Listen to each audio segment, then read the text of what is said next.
உன்னில்லம் வந்தேன் உன் கிருபையினால் பயபக்தியோடு பணிந்து கொண்டேன். நிறைவான மகிழ்ச்சி உம் சமூகத்தில், குறைவில்லா பேரின்பம் உம் பாதத்தில்.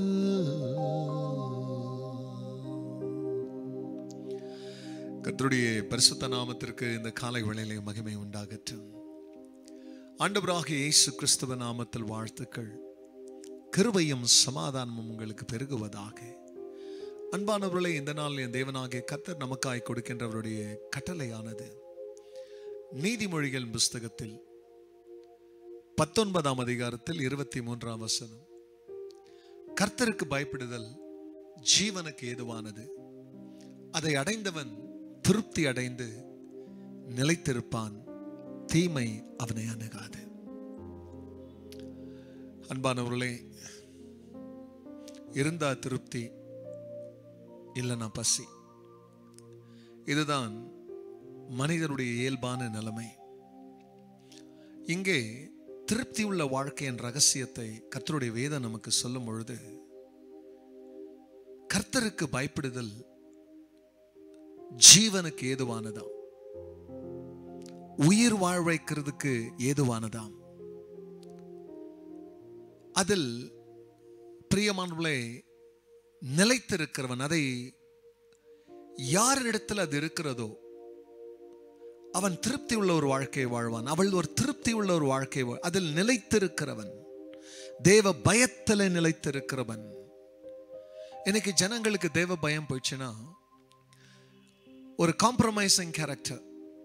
பரவாயில்ல, நான் ஜபிக்கலனாலும் பரவாயில்ல, ஆராதிக்கலனாலும் பரவாயில்ல, ஆலயத்துக்கு போலனாலும் பரவாயில்ல, இப்படி இந்த பரவாயில்ல இருக்கட்டும் என்றது எதை காட்டுதுன்னா, ஒரு காலத்தில் நீங்க தேவனுக்கு பயந்தீங்க, ஆனா இப்ப அதிகமான பொறுப்பும் அதிகமான கடமையும், குடும்பத்தில் இதை பார்த்துக்கணும், பிள்ளைங்களை பார்த்துக்கணும், பேர பிள்ளைங்களை பார்த்துக்கணும், வேலையை பார்த்துக்கணும், நிறைய ஆஃபீஸில் நிறைய காரியங்கள் நான் ஈடுபட்டதுனால மனிதர்களுடைய வேலைகளிலே நாம் ஈடுபட்டு தேவனுக்கு பயப்படுற பயத்தை தொலைக்கும் பொழுது, அல்லது அற்பமாய் அலட்சியமாய் எண்ணிக்கொண்டு நாம் விட்டுவிடும் பொழுது என்ன நடக்கிறது என்றால், எனக்கு அன்பானவர்களே, தேவ பயம் போது. அப்போ தேவ பயத்தில் நிலைத்திராதவர்கள், அவங்க வாழ்க்கை என்ன ஆகுதுன்னா திருப்தி போயிடும். தேவ பயம் இல்லாமல் போச்சுன்னா எல்லாத்துலேயுமே அதிருப்தி. நீங்கள் நிறைய பணம் சம்பாதிக்கலாம், ஆனால் திருப்தி உள்ள வாழ்க்கை வாழ முடியாது. எதை அடையணும்னு நினைக்கிறீங்களோ அதை அடையலாம், ஆனால் அடைஞ்சு முடிஞ்ச பிறகு திருப்தி இருக்காது. கர்த்தருடைய வேதம் சொல்லுது, கர்த்தருக்கு பயப்படுதல் ஜீவனுக்கு ஏதுவானது, அதை அடைந்தவன், அதில் நிலைத்திருக்கிறவன், அவன் திருப்தி அடைவான், தீமை அவனை அணுகாதாம். ஆகையால் தீமைக்கு நம்ம தூரமா இருக்கணும், இல்லை தீமை நமக்கு தூரமா இருக்கணும்னு நினைச்சா தேவனுக்கு பயப்படுற பயம் எப்பவுமே நமக்குள்ளே நமக்கு சமீபமாக இருக்கும் பொழுது நீங்க திருப்தியான வாழ்க்கை வாழ்வீங்க.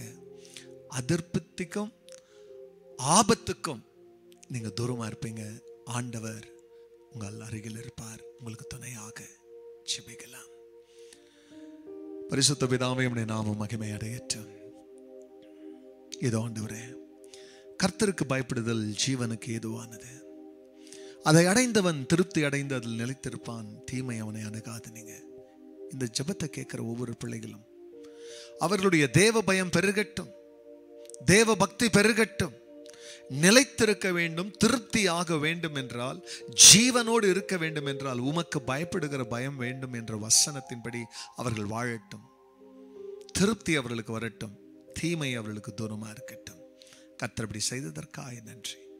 எல்லா மகிமையும் கர்த்தர் நீரிடும். நல்மீட்பர் இயேசுவின் நாமத்தில் வேண்டிக் கொள்கிறேன் பிதாவே, ஆமென், ஆமென். உம் இல்லம் வந்தேன் உம் கிருபையினால், பயபக்தியோடு பணிந்து கொண்டேன். God bless you. Have a blessed day, church.